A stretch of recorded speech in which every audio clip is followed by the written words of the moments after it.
絞った時に液がポタポタ垂れなくなるぐらいまで軽く絞ります。このくらいまで水気が絞れていれば大丈夫です。材料はこれで全部です。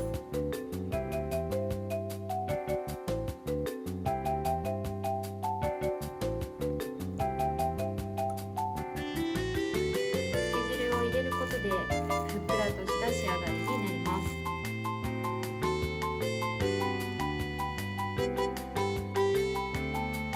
浅漬け白菜に味がついているので塩などの調味料は一切不要です。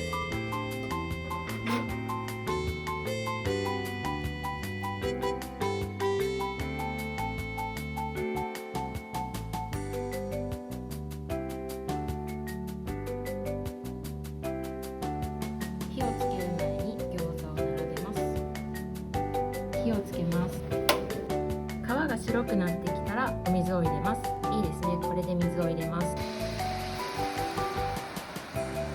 このまま3分半から4分強火で蒸し焼きにします。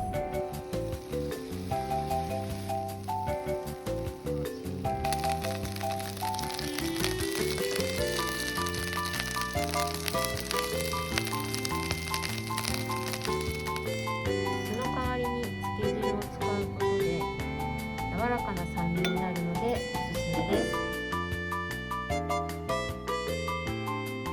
こんにちは。いただきます。宇都宮餃子もびっくりというぐらいの美味しさです。